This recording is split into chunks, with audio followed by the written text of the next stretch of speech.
Hello guys, today we'll talk about the basic theories of qi, the most important conception of TCM, and also the first conception we discussed is produced by ATCM College. The contents are conception of qi, development of understanding qi, classification of qi, and the clinical application of qi. It's all about qi. So first, let's have a look at the conception of qi. In an ancient Chinese dictionary called 说文解字, it is said qi is a clouds and mist, a pictographic character. All characters related to air or gas are derived from this character. So from this explanation of the dictionary in ancient China, qi is clouds and mist. This is a picture I took in Allen, Texas. I have never seen such beautiful clouds in any other places in the world. I've been to many countries, but the clouds in Texas are the most beautiful ones.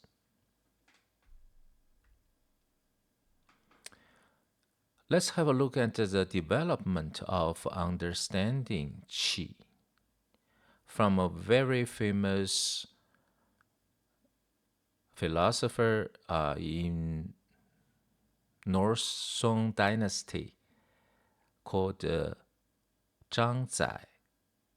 In his book Zheng Meng, chapter on great harmony, he said, "The great void cannot be without energy, and this energy cannot but condense to form all things, and all things cannot but disperse to return to the great void." Simply speaking, he said that qi makes a world, and the world is full of qi, the energy. Zhang Zai, he's a very famous philosopher, not only because he said that the truth and the meaning of qi, he also has great contributions to education. He said, the value of education is to establish a foundation for heaven and earth, to secure the well-being of the people, to carry on the last teachings of the ancient sages, and to usher in an era of lasting peace for all generations. With the development of the Chinese culture and the literature and the words and the characters, qi also has its development. As everybody can see, that around 1500 BC, in Oracle, the qi has 3 lines. 2 lines are longer than the middle line. And in bronze inscription, it's nearly the same. That's 770 BC. And in 206 BC, the seal script has some changes. It has 3 lines and curves, and with a Chinese character fire inside or under the qi. And the traditional Chinese, it has a rice the character rise under the qi. It's 1935 to present, and from 1964 to present, the simplified Chinese removed the inner meaning of the character just to keep the three lines and the curve. Well, let's have a look at the Japanese. The Japanese inherited lots of the culture and the characters from China. And the Japanese qi has the ears of the green inside or under the three lines and the curves. And it shows that it's the greens is a serious growing under the clouds. It's a beautiful picture.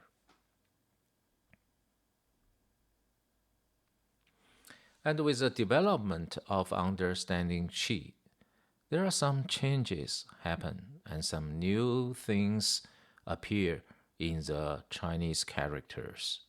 First, we know that there are three lines in the character. One, the middle line is shorter than the other two lines. And in Chinese, it means three. So what does these lines represent? These three lines represents heaven, earth, and qi in between. It's not the person, it's not the people, but the qi in between. So qi owns one, and heaven counts one, and earth counts one. So 1 plus 1 plus 1 equals 3. So qi has the original meaning of 1 in 3, 1 in between. That's very important for the following content and the learning of traditional Chinese medicine conceptions. Well, with the development of understanding of the qi, it develops into fire and rice under the three lines and the curves. So fire and rice make very important meaning or even the core of the qi. Well, another interesting character is begging. Begging has only two lines and missed the middle line.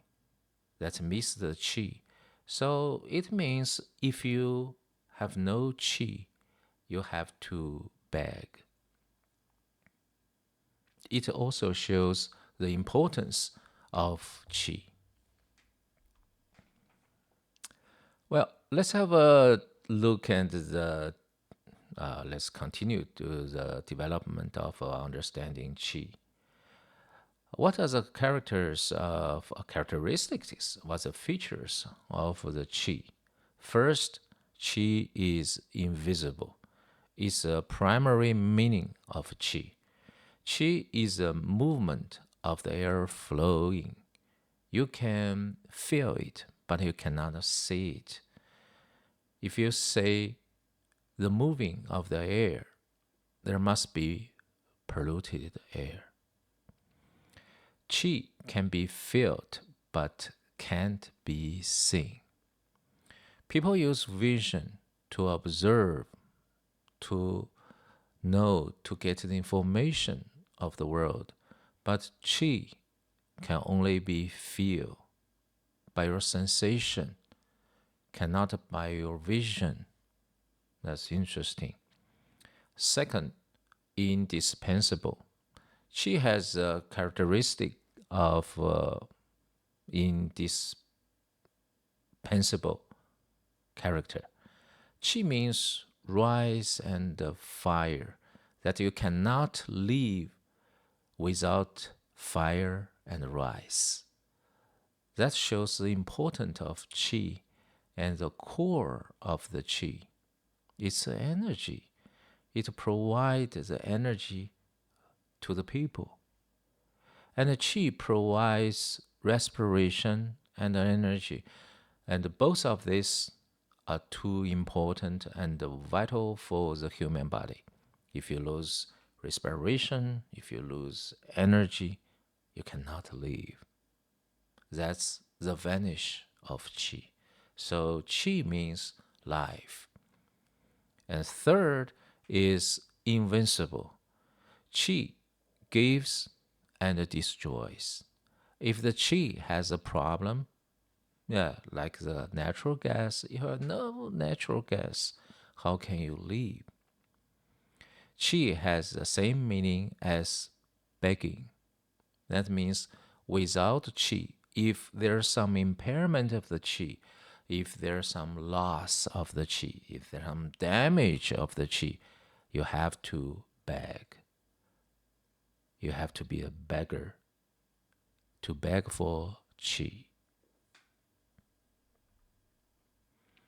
So let's redefining conception of qi.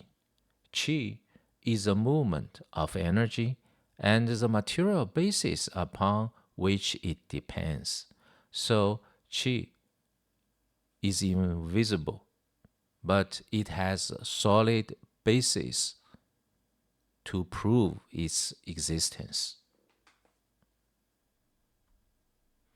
So if the qi plus human body, what changes it happen? Where is our body qi? What is our body qi? How do we find body qi? We need to redefining conception of qi again and again. Qi of the human body is the functions and the structures upon which it depends. It shows the function of qi. You can feel the qi of the body, but you cannot say it. You say the solid basis of it. You say the human body, but you cannot say the qi. So if you try to find the qi of the body, it seems a waste of time. Like you want to figure out where the meridians and the channels of the human body. It doesn't exist at all. It's just a conception. It's just the description of the body movement, the body energy flowing.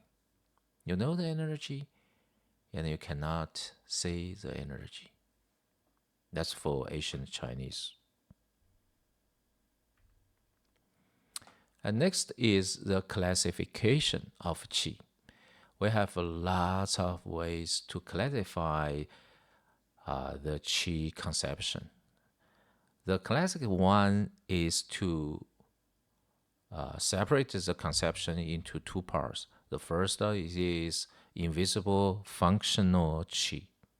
That's the traditional thinking about qi. And second is visible material qi. So some of the real material is also entitled with qi, but actually they're not qi. They're just entitled with its name. It's like foster son and daughter, maybe, I don't know. But it has been classified as invisible functional qi and visible material qi.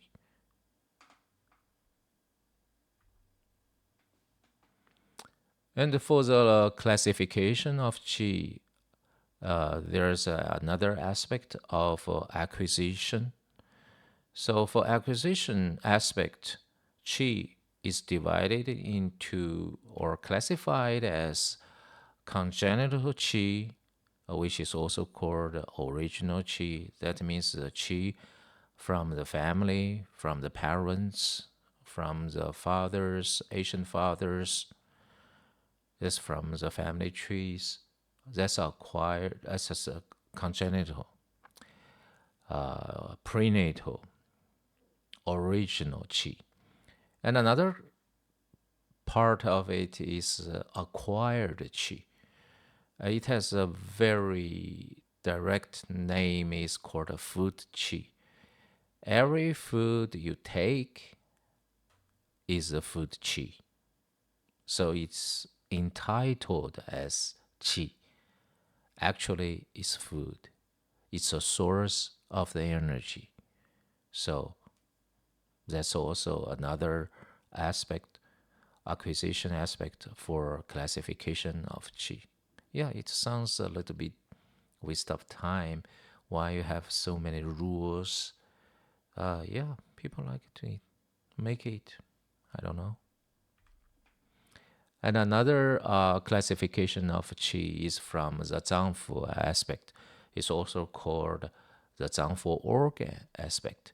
So every organ, the real organ, is called, organ. And the function of the organ is called organ qi. And the organ can also be divided in traditional Chinese medical system. It be divided into zang organ and fu organ. So it has been called zang qi and fu qi. They all belong to zang fu organ qi. And another conception and also classification of qi is called vessel aspect. Vessel aspect, to tell the truth, the vessel in Chinese medicine doesn't mean the blood vessel. It's just to have a conception of vessel. And what's the difference between vessel and meridian? It shows that vessel is blood vessel at that time when they compare with meridian, because meridian is more mysterious to say, but vessel seems that we can know it.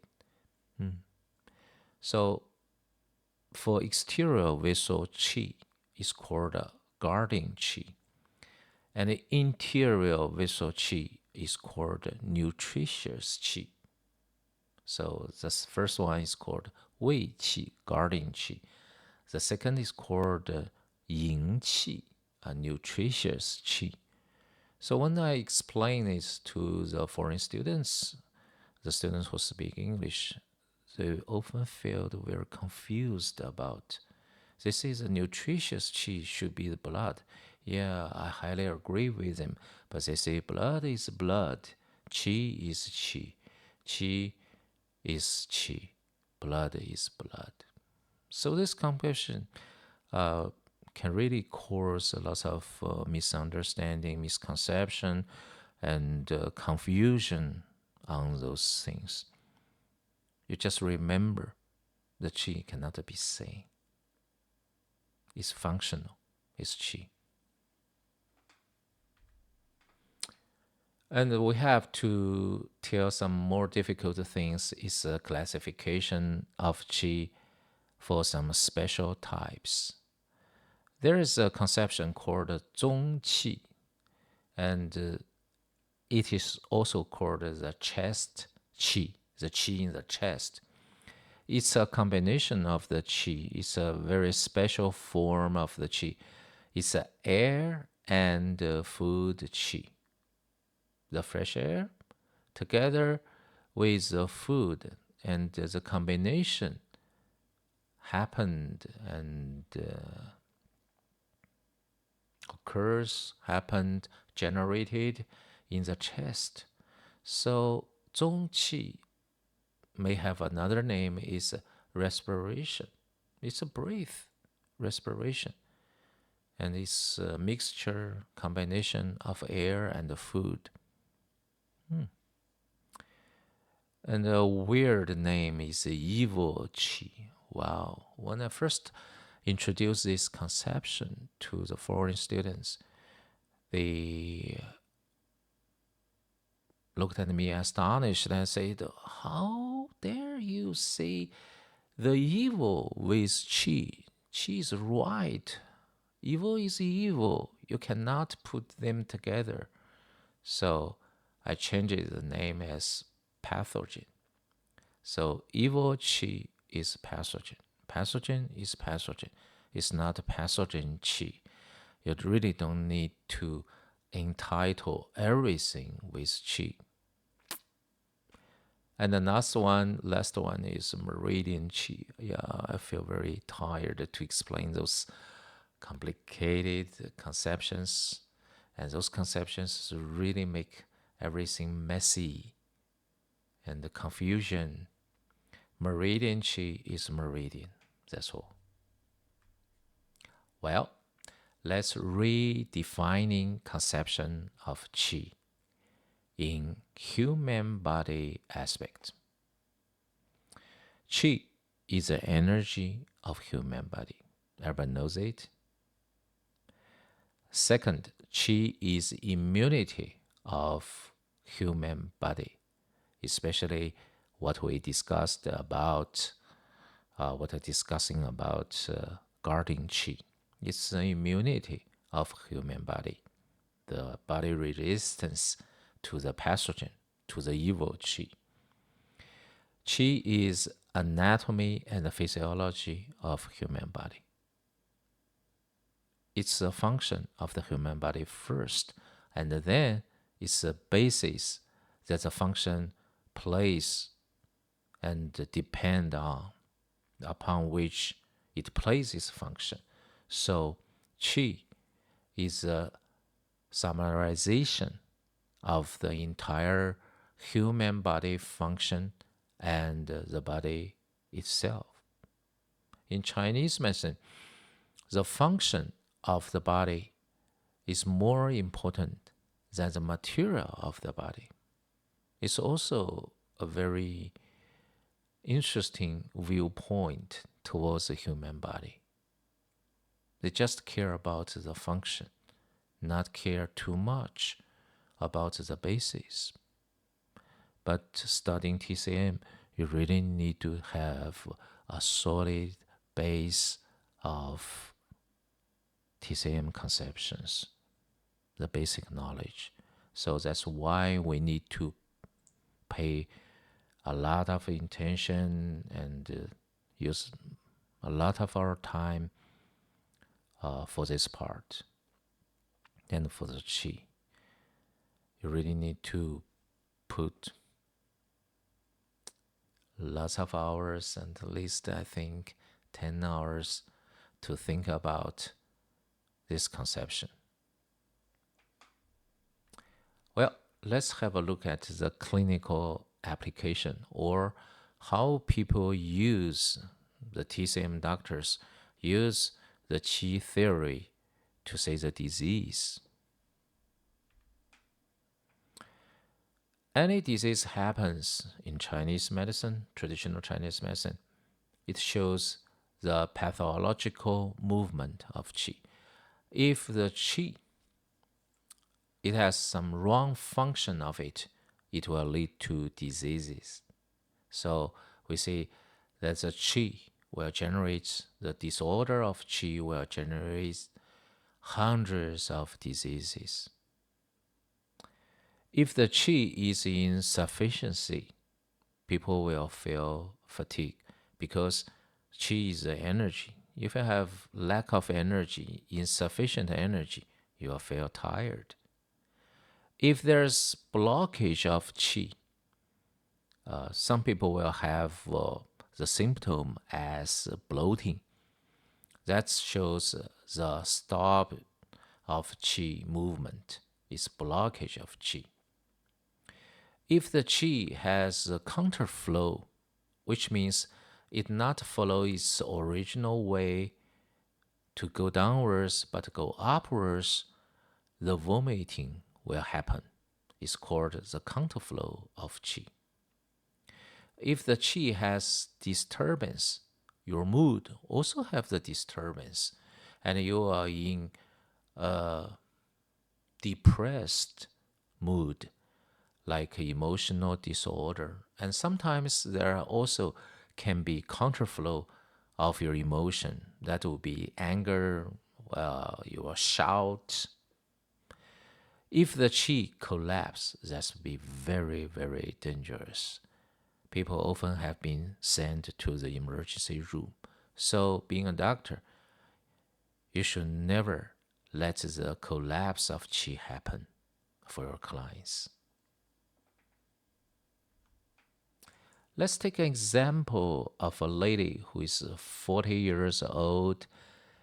She has a chronic gastritis with a symptom of poor appetite, bloating, vomiting, fatigue, and depression. And she also has a family history of digestive problems. So let's give an analysis of these problems one by one. First, poor appetite, which means she has not enough food intake, and the food is qi. So less food intake will cause insufficiency of food qi and will make the energy insufficient. We call it insufficiency of qi. Bloating shows the blockage of qi. Vomiting shows the counterflow of qi. Fatigue means insufficiency of qi. It has close connection with the insufficient food qi. Depression shows disturbance of qi. And the family history of digestive problem shows congenital qi insufficiency. So, by the family reason and the personal reason, we can give a conclusion. This lady has qi disorder pattern. The pattern involves not only disturbance, but also counterflow of qi, disturbance of qi, insufficiency of qi, and this is qi problem. We can have a conclusion. That's the pattern, qi disorder. So the corresponding way to treat the qi disorder is to use regulating qi herbs. I have some recommendation like patchouli and perilla. These two herbs are very commonly used in regulating qi and release the qi disorder problems. So for this lady, if I have some suggestions, I suggest she took some herbs, and it's also the vegetable like patchouli and perilla, and also basil. Basil is my favorite herb, and also seasoning is great seasoning and can relieve the problems, digestive problems like that, bloating, vomiting, fatigue, depression, and make life better.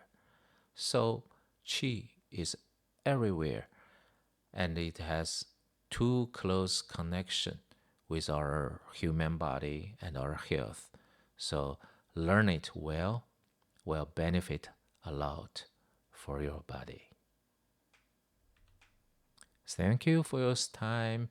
And if you have any questions, you can send the email to atcmcollege@gmail.com.